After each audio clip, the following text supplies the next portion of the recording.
சாப்பாட்டுல அம்மாவுடைய உடம்பு என்ன பண்ணாங்க, ஜீரணமாக்கி ரத்தமா மாற்றி தொப்புள் கொடி வழியா ஒரு நாள் இல்லை, 2 நாள் இல்லை, 1 மாசம் இல்லை, 2 மாசம் இல்லை, 10 மாசம் நமக்கு தொப்புள் கொடி வழியா ரத்தம் பண்ணிட்டு அம்மா.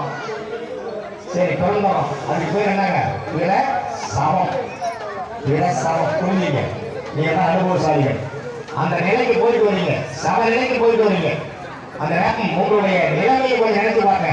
வேண்டாம் இந்த வாழ்க்கை, ஏன் இவ்வளவு பெரிய துன்பத்தை இன்னும் தெரியுமா இல்லையா? சமநிலைக்கு போயிட்டு திரும்பி மறுநா திரும்பி வரீங்க. அதனாலதான் பிற சமம்னு வச்சான் பேரு. பிறந்த பெருமாள் என்ன பண்ணுதுங்க அம்மா? அடுத்தது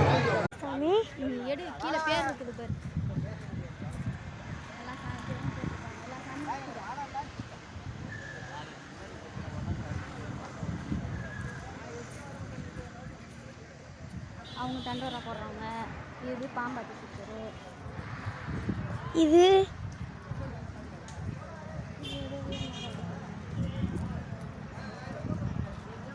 இந்த பக்கம்லாம் இந்த பக்கம்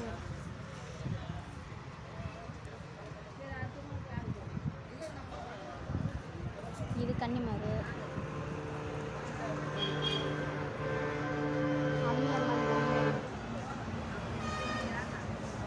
இதான் நான் அங்கே குஞ்சரத்தில் கும்பிட்றோம்ல அந்த சாமி.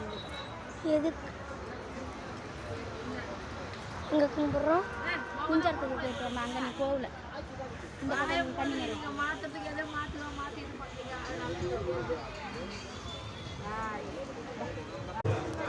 அப்படி தாண்டவராய சுவாமின்னா யாருன்னா நம்ம நடராஜமூர்த்தின்னு உங்களுக்கு சமஸ்கிருதத்தில் சொல்லி வச்சிருக்கோம். ரத்தன சபாபதி அப்படின்னா பட்டுக்க முடியாது.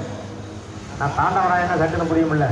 தமிழில் இருக்கக்கூடிய அற்புதமான நடராஜ பெருமான் ஸ்ரீமன் சுத்தமேச ஆனந்த தாண்டவ ரத்தன சபாபதினா எந்த சாமி சொல்றாங்கன்னு தெரியாது.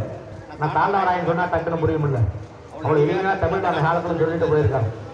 இப்படி தாண்டவராயன்னா ஆனந்த தாண்டவமாக கூத்தாடும் பிரானாக இருக்கக்கூடிய கூட்டபிரான்னு சொல்லக்கூடிய நடராஜ அந்த கோயிலில் பார்த்தீங்கன்னா படிகலிங்கம்னு ஒன்று இருக்கும். 6 கால பூஜை அபிஷேகம் பண்ணுவாங்க படிகலிங்கத்துக்கு. சிவபெருமான் கடைசியில் அந்த படிகலிங்கம்